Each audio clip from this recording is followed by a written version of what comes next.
Okay, so we are live today after a couple of days of not being live.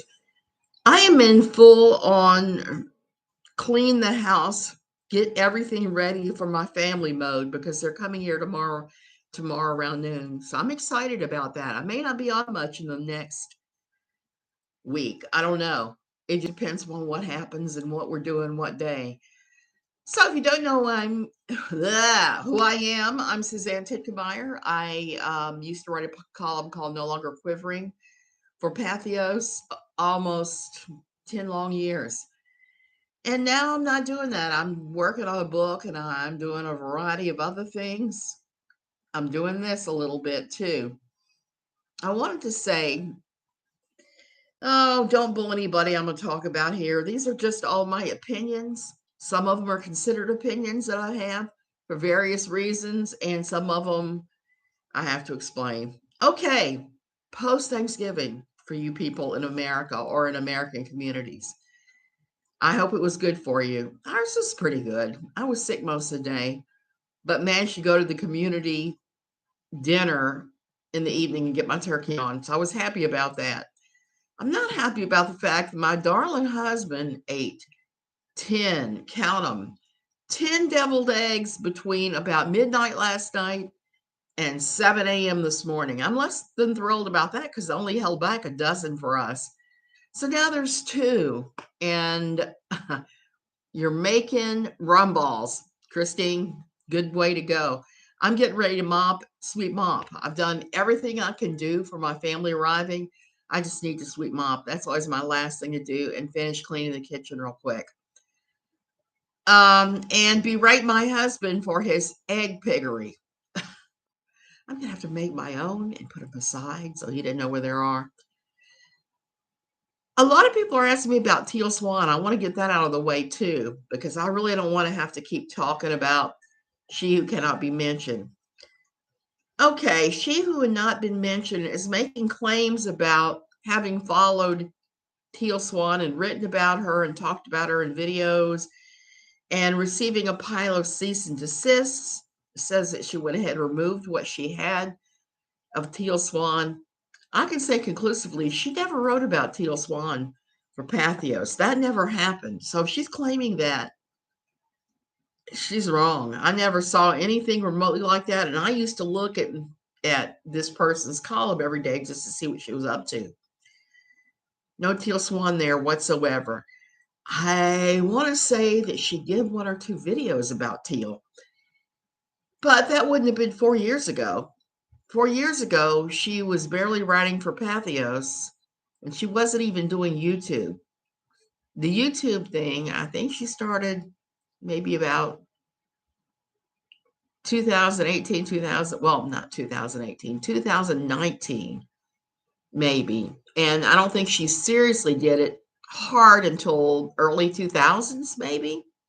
So I would have to go back and look, but I don't remember her ever doing long videos about teal, maybe one or two mentions, but I can't swear to that. So don't hold me to that. But that is what everybody's asking about these days. And I'm like, I think she mentioned her. She may have mentioned her to me. It may have been in a conversation between the two of us. I just don't remember, but I don't think teal swan was a large part of her thing she was talking about. Okay, so it's pretty interesting. I've run into a couple of people here that have their own planes that I've had to ask about the whole thing with Don Lewis flying down to Costa Rica from Florida. I've also been talking to somebody who he's an American living here who's retired. He's a retired judge. And we actually started out, we've been talking more about the troubled teen homes that are run by the IFB. We're both working on projects to do with that. That'll probably be my second book. I have talked to so many survivors. It's such an endemic thing. Survivors have been denied and put down and treated like they were crazy for years. But what's happened to them is so horrible and horrific that it really needs to be explored more. And I don't think they're lying. There are a couple people in the movement that I've seen law enforcement try to say that they are that that they're crazy, and I don't believe that at all after talking to them. I believe most of these people are just completely traumatized. So I'm still working on that, but I've been talking to this judge, and one of the things that we've talked about, that I've talked about with the other pilots I know here, is about the whole Tiger King thing. He demystified a few things for me, and turns out he has a contact to Tiger King. I was really surprised when I learned that, but I had asked him about the flying aspect. A couple of weeks ago, I was all excited for having talked to him too about this. I wanted to know about, okay, let me back up. When Tiger King 2 came out, and I saw the episodes in Costa Rica, for the first time, I was really intrigued by this because a lot of times I've been watching Tiger King kind of like this because of the way they were treating the animals. And I've always been involved in fostering and rescue and all that sort of thing. So it was pretty horrific to see big cats treated the way that I would be horrified if somebody even treated a small cat. So some of the things that were said and done on the show, I was just like all the time watching it between my fingers. I couldn't really concentrate because it was just heartbreaking. But when season 2 got to the episodes in Costa Rica, I was sitting bolt upright and was like, because I didn't buy it. Of all the cults out now, I think Teal Swan is the one I would support KJ going after. I understand. I fully understand that, particularly since I've said that Shekinah Church and Robert Shin give me serious pause. I mean, serious pause. I support the dancers in 7M. Him and his church, nope. That's a big solid nope for me. Teal Swan does seem extremely problematic, Kara, and I don't know enough about it to speak on it, but I don't think that KJ has actually said much of anything about her. While now she's claiming she's been going after her and Teal sent her all these cease and desist. Who knows what the truth of that is?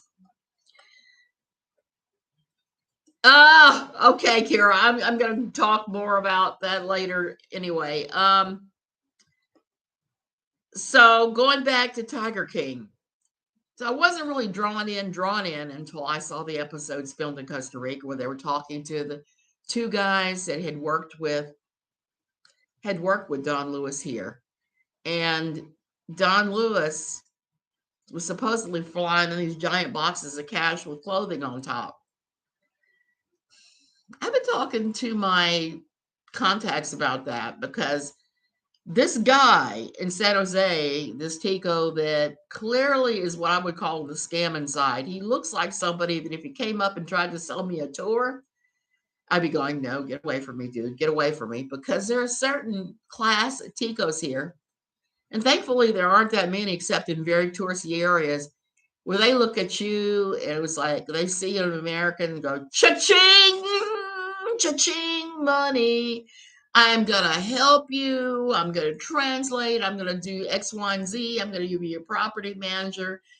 And you could just see the dollar signs in their eyes. Now, one of the guys on the show struck me that way, the one that spoke English, that was talking about Don and how he thought somebody here had done Don because Don had bad tastes.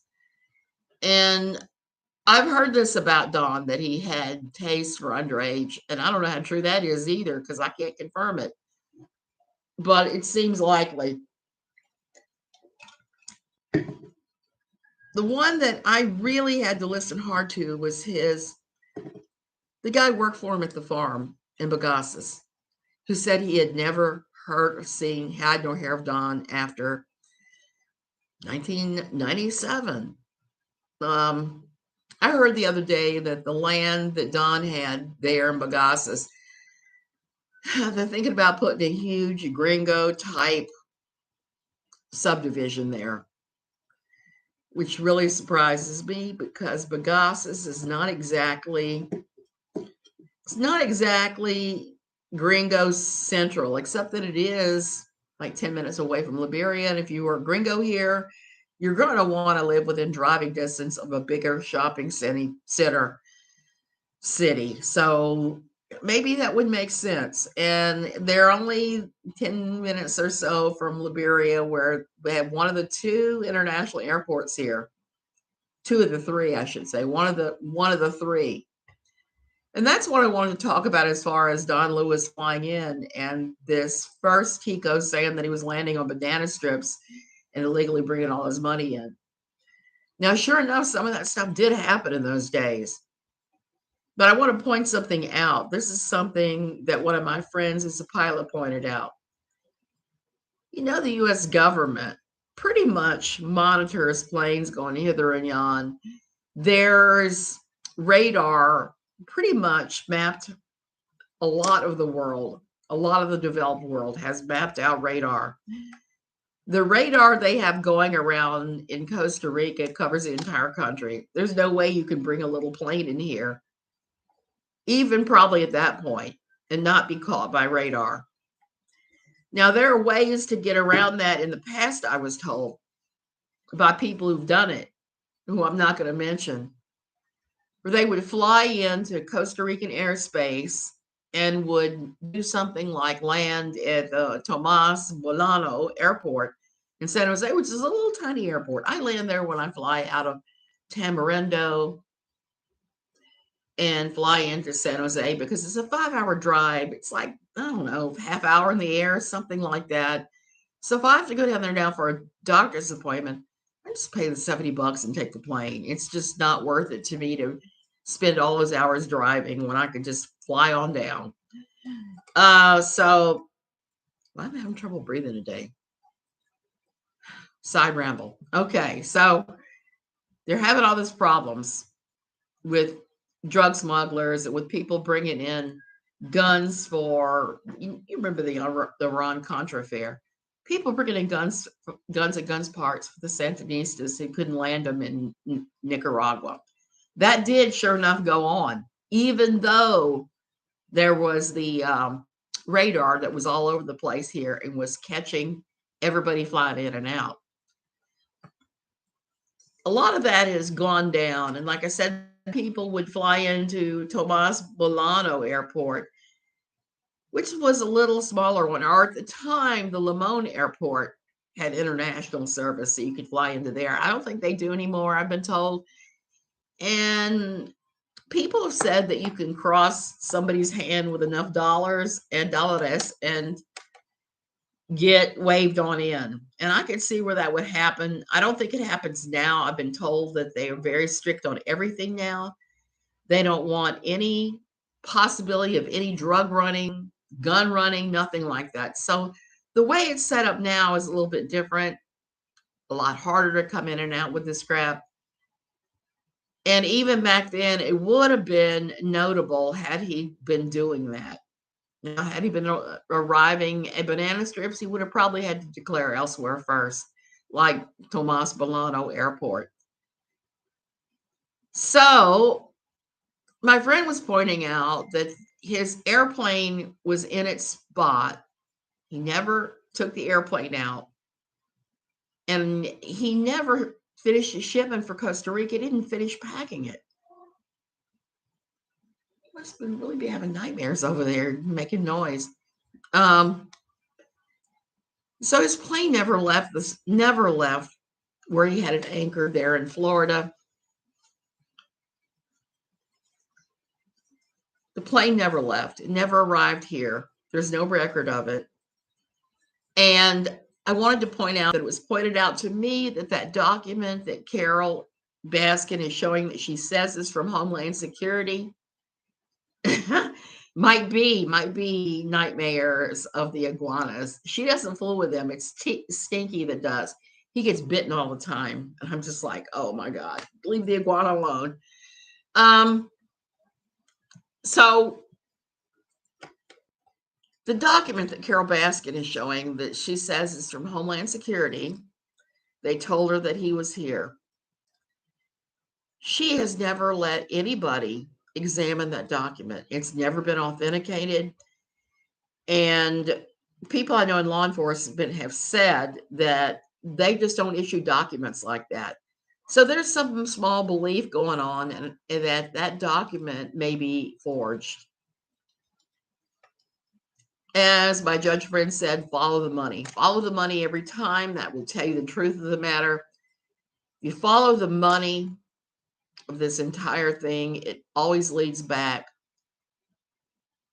It always leads back to Carole Baskin. And that is really and truly shameful to even think that someone would do that to their husband. But my understanding is that that's almost certainly what happened to him. Something happened to him the night that Carole was out walking because her car broke down. Something had happened to him, and he's not here. He is definitively not here. That I can tell you right now. The things that the Tico was saying, the first one were maybe sort of true, but not that definitive. The second guy who said he was not here, he'd not been here from not any time after his disappearance in 1997. So, you guys, the more I hear from people involved with Homeland Security, involved with flying here, all of that, it just keeps adding up to the fact that he did not arrive here. He was never here after he disappeared. If he had been, why would he have not gone to his properties? Why would he not still have his properties? I read an interesting book about Eastern Airlines CEO Frank Borman, Apollo 8, their connection to Iran-Contra. Oh, wow. I'm going to have to take a look at that one, Java Man, because there is just so much sleazy stuff that our government has done in the name of freedom that I'm just like horrified when I hear all these stories about the Iran-Contra and the various ones running drugs and guns in for the Sandinistas. The guy that runs Nicaragua, who's run it into the ground, who's used violence against college students and stuff, is somebody the U.S. installed. He was installed by the U.S. and now he's a petty dictator, and I don't see how they're not going to have to take him out at some point. Somebody is going to have to, because he's really bollocks things up there. I don't like making my visa run to Nicaragua because of that, because you're fearful the entire time you're there. You're going through a bunch of people with Russian machine guns and various things just to get a little stamp on your visa. Have them stamp it saying, yes, you went into Nicaragua. Yes, you left Nicaragua. I used to not mind that before the violence erupted. That was almost 5 years ago. As of April, it would be 5 years ago. Before that, I used to love to go there. They had beautiful beach resorts for very little. They had all kinds of stuff to see and do. Bluefields is this beautiful colonial town. I wouldn't go back there now. There's just too much going on that is just really strange that I don't want any part of. I saw the entire middle class flee during the violence 5 years ago. And all I'm going to say is we in the U.S. did that. We did that to them. We installed this guy. Now he's gone haywire, and I don't know what's going to happen. I found the book in my e-library, Final Destination Disaster, What Really Happened to Eastern Airlines. Okay, I'm writing that down because that's something I would read, something I would definitely read.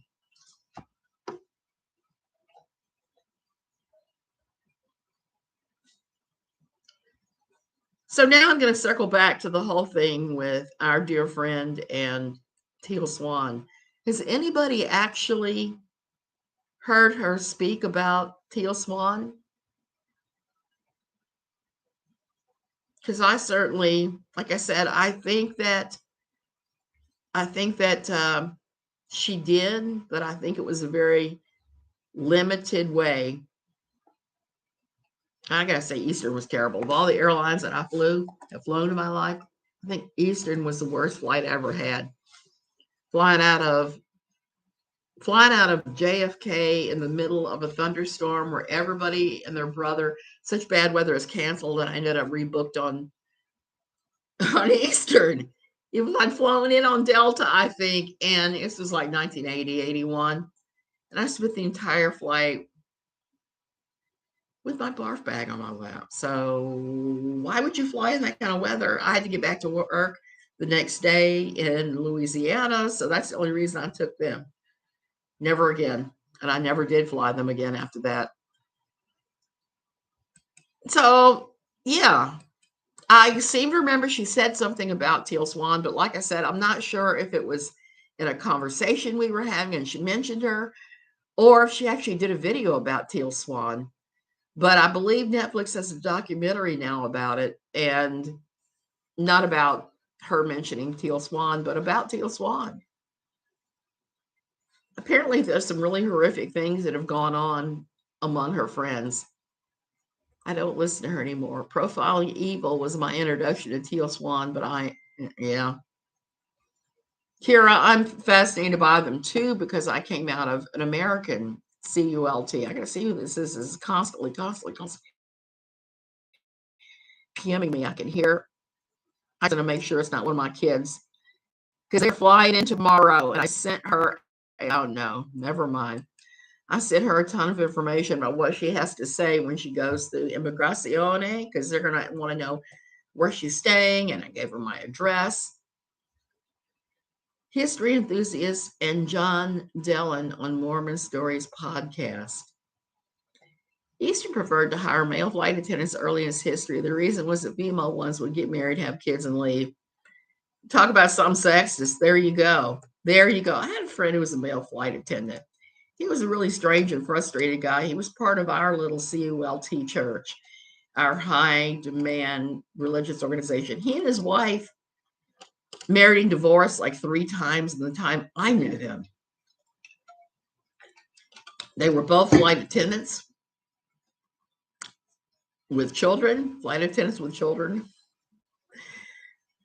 And the two of them were just really strange. They were fundamentalists, evangelicals, like everybody else in our group was. They're part of the whole non-denominational thing that we had going on at the time that was pretty silly in retrospect. Pretty silly. So I read something about Teal Swan was involved with yoga. She was some kind of a yoga CULT. And I'm just going to say this. I'm going to throw this out. And I like yoga. I do yoga. I have a yoga mat in the corner over there. I usually do aqua yoga, but I don't always. Sometimes I do regular yoga, particularly when I'm working on my balance. And after the stroke, I've really had to work on my balance a tremendous amount because I still have issues walking. And since having COVID, I've got way more nerve pain than I ever dreamed would be possible. So the other thing with the yoga is I've seen, especially here, we have almost CULTs surrounding yoga and types of yoga here. We have lots of yoga heads here. Teal grew her own CULT. She reminds me of Gwen Shamblin. Oh, say no more. She reminds you of Gwen Shamblin because I knew about Gwen because I was a way down workshop coordinator. Obviously, I'm a flunky. I flunked out because I'm not as skinny as I once was. But I was really convinced of it. And I used the program to stay more skinny in those days. And I taught the program, and it was pretty interesting, I thought. There were some parts of it I never really agreed with. But I found overall the focusing on something else besides your stomach when you wanted to eat was actually pretty useful for me at the time. Now it's like, screw that noise. I would never fall for something like that again. But I understand with Teal, it had to do with yoga. And I know that there's, like I said, there's some crazy yoga heads out there. I've seen a number of them. Now, it was really bizarre when I was going to my old church because yoga was on the list of crap you had to repent from. Repent from yoga because yoga involved chanting about demons. And I actually said when they brought out that, I guess my husband, when they brought out the whole thing about yoga being demonic and you have to chant demons' names, it's like, I've taken yoga for years. I've never chanted any demons' names. Teal was very attractive and uses it for advantage and uses social media to build a following. Oh, so kind of like a better looking, you know who?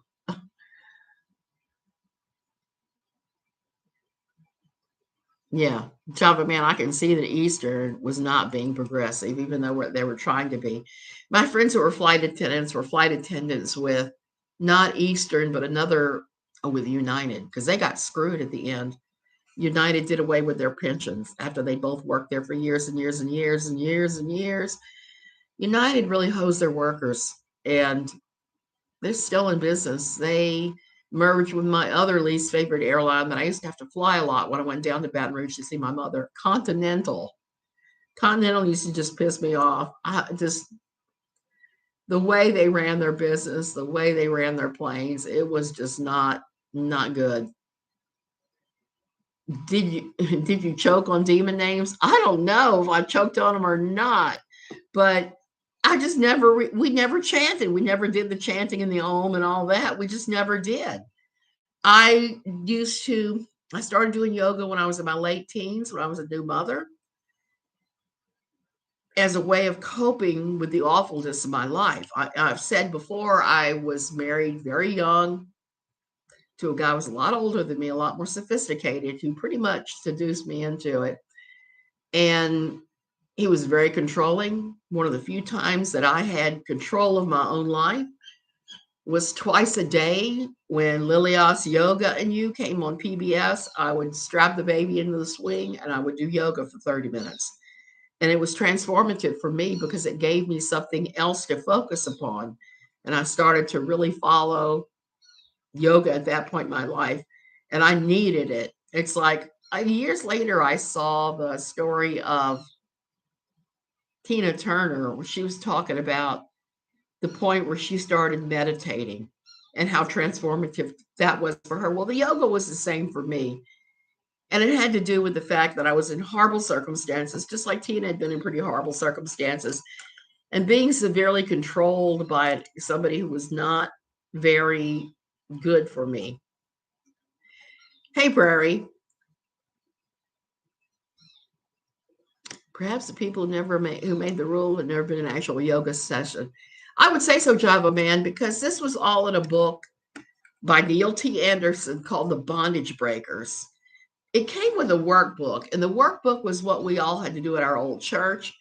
I found my workbook recently. I don't know if I have it up front or not. I can pull it up. But it was pretty crazy because it's purple and yellow in the workbook. It's pretty crazy because like half a page dealt with the demonic stuff like, did you ever bathe yourself in urine and renounce Jesus for Satan and stuff like that? I was like, what? Some of it was just so incredibly crazy that you're looking at it like he was after not just yoga, it was like karate, any kind of thing that was Eastern that had to do with exercise. Neil T. Anderson had decided that was bondage. It was spiritual bondage to something demonic. And you had all these prayers in there. You would have to pray to denounce and ask the Holy Spirit to fill you again. Yep, that is exactly what that is, Prairie. It is a pile of that stuff. But I learned pretty quickly that this was a pile. Oh, there goes Dave and his little tiny little motorbike.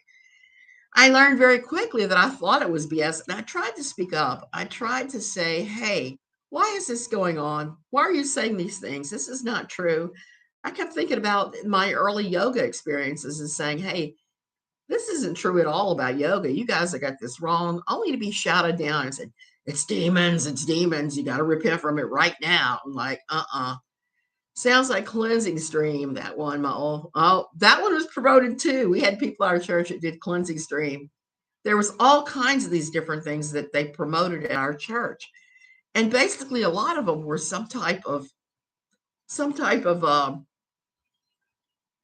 I don't want to say deliverance ministry because all of them weren't deliverance ministries, but many of them were. And I've talked about that before. We had our own deliverance ministry experience. in North Carolina in Wilmington at this church that's changed his name 4 or 5 times because they've had legal problems coming out of their deliverance ministry. That was one of the worst weekends of my life. Um, so back to Teal Swan.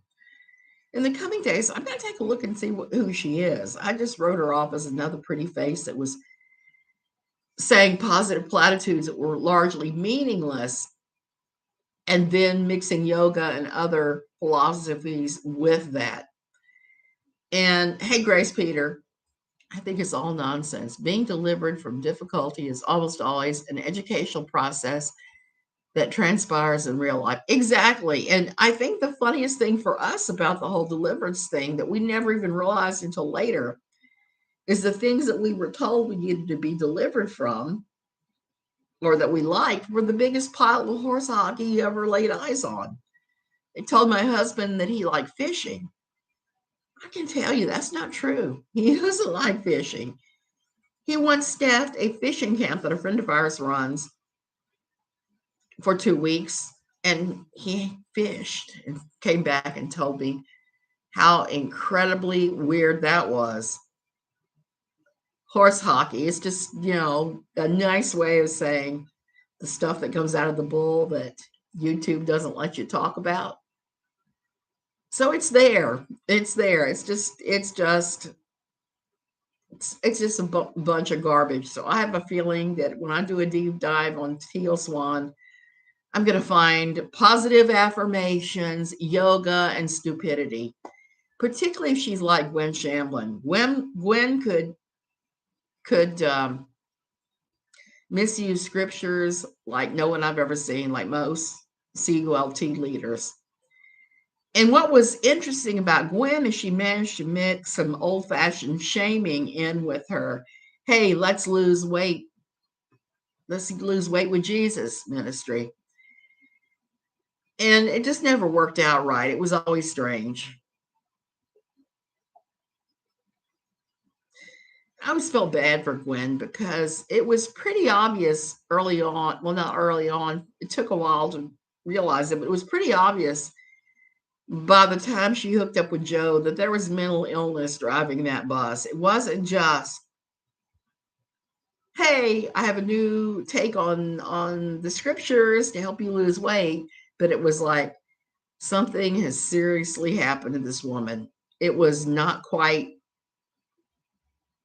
what you would think at all.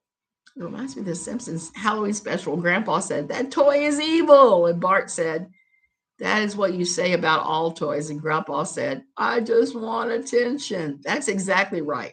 And I think that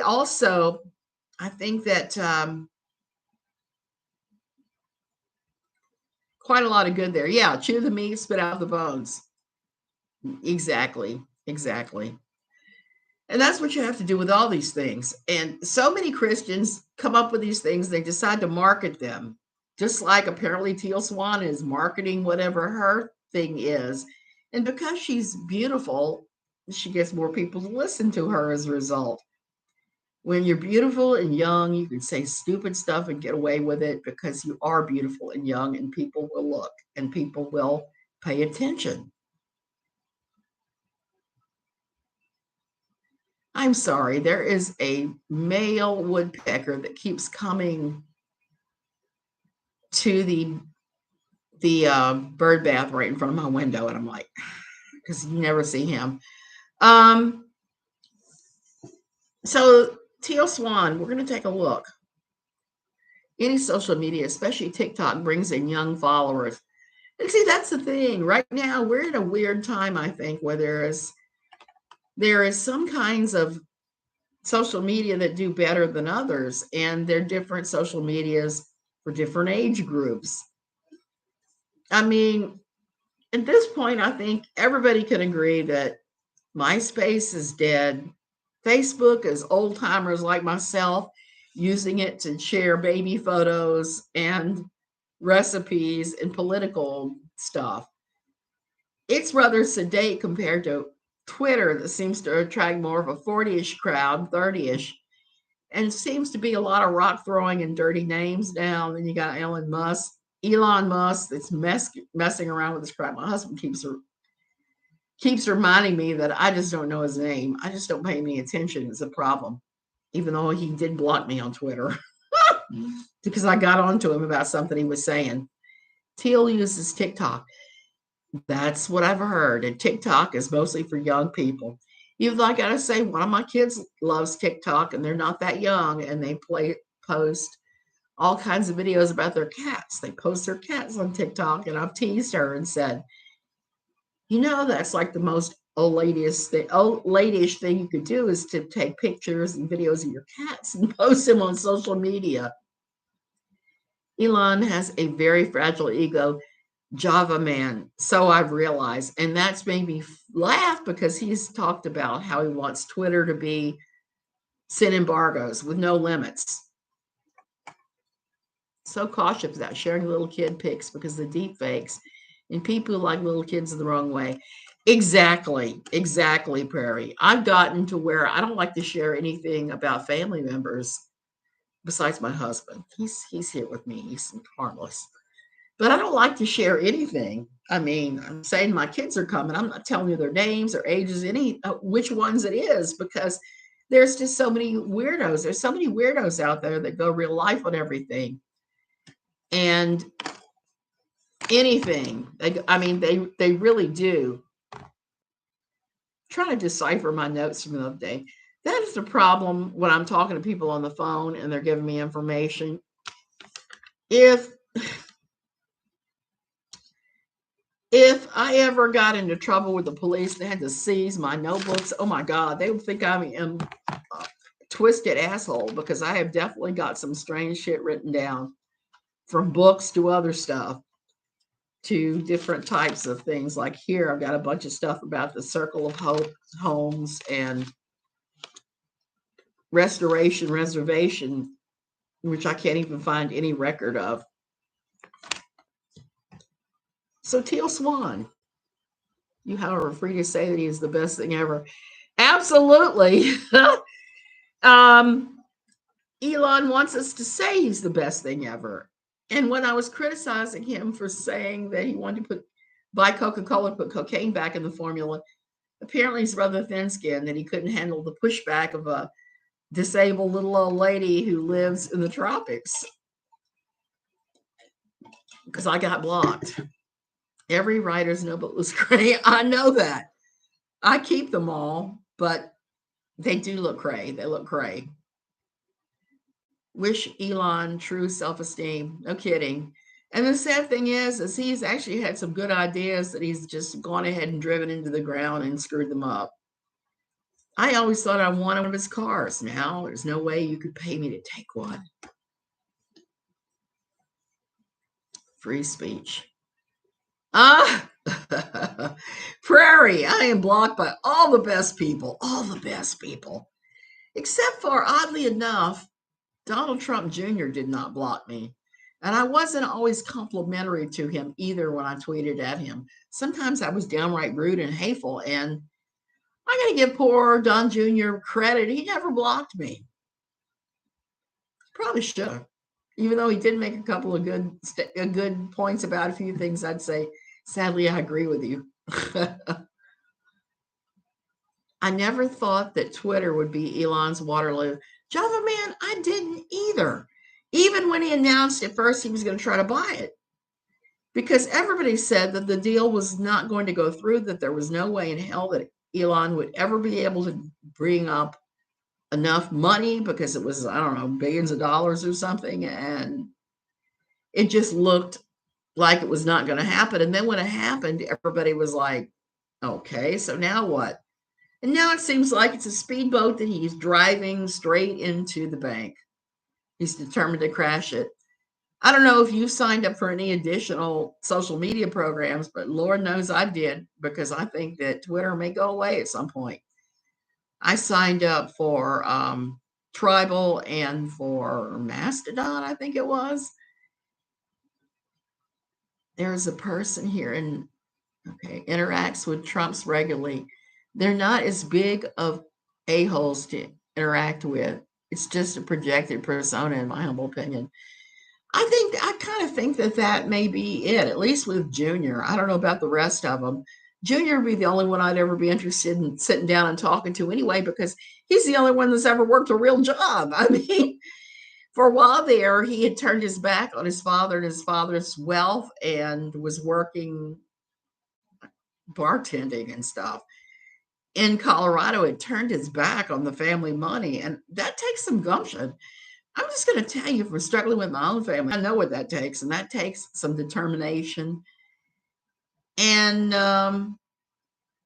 not being clueless as hell. It just takes a lot.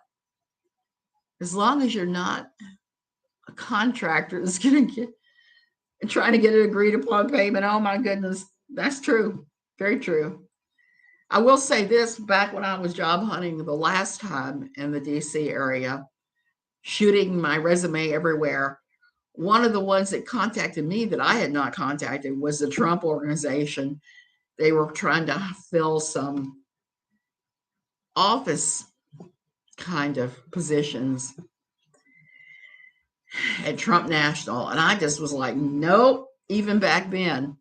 I would love to talk to Junior and get to know Melania. I'm feeling kind of sorry for Melania because I don't think she was ever thrilled with being First Lady. The person who won The Apprentice got to sell Trump water. What kind of prize is that? Let me ask you that. I'll admit, I used to love to watch the Celebrity Apprentice. That was interesting because you got to see a different side of people than usual. And some of it was pretty crazy. I still remember the meatloaf meltdown where he accused poor old head injury Gary Busey of stealing his art supplies, and how it turned into this huge thing where he was shouting and screaming and doing things everywhere. Hope it didn't come off the water towers at the top of the buildings in Manhattan. So it made for some interesting viewing. And I read Penn Jillette's.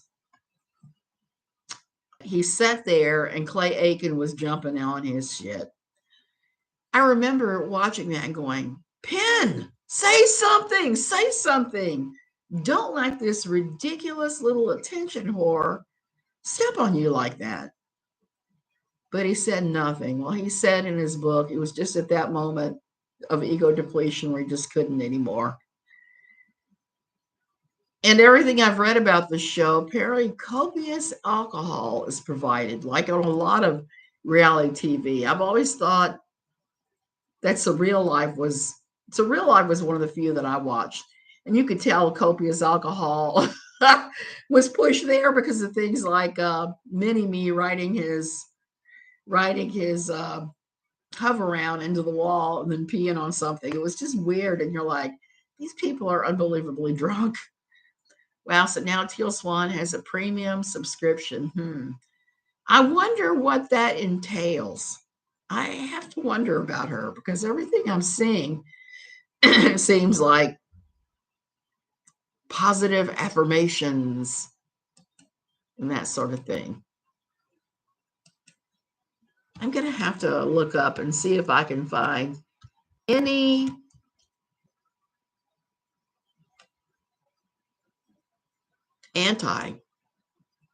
Teal Swan premium. Teal Swan narcissist. If you put her name in, some of the craziest things come up. Okay, there's almost nothing about her. I'm going to have to take a deep dive because I'm looking at this stuff right now. It's like how to cure your back pain. Link to your full workshop in the premium membership. Okay. Finding your core belief. So I'm wrong in thinking this is some kind of toxic positivity and blaming and shaming when you don't achieve it, and just happy clappy trap, as I call it. Yeah, mini-me. That poor guy, it just made me laugh on the show. And they were trying to herd him back to his bedroom. Does KJ have a premium subscription? You know, I haven't looked at KJ's channel in so long. I can't tell you what anything, if she has subscriptions or not. I know that she did have all kinds of levels of membership at one point, but I don't quite get all that. That takes more thought and time and intentionality than I have, because I'm kind of like, I guess it's just, my artistic sensibilities. I just fly by the seat of my pants all the time. I do what feels right in the moment, and somehow it all works out, including right now. I'm getting ready to have to go finish cleaning, which means making up the beds with fresh linens and sweeping and mopping and maybe doing a little dusting. I think I'm done though, except for that. Okay, you guys, I'm going to go. I keep looking at this teal swan and just going, something is very weird here. And I just pulled up a bunch of crazy links that I'm obviously going to have to watch. One of them is a link to a video that's only in premium membership normally. Why she would put that where anybody could access it, I don't know. So I'll be back probably in about a week or so. And at that time, I'll probably will have researched this and come up with my own opinion. No telling. Have a great weekend and a great upcoming week. And I'll see you when I get back on the other side.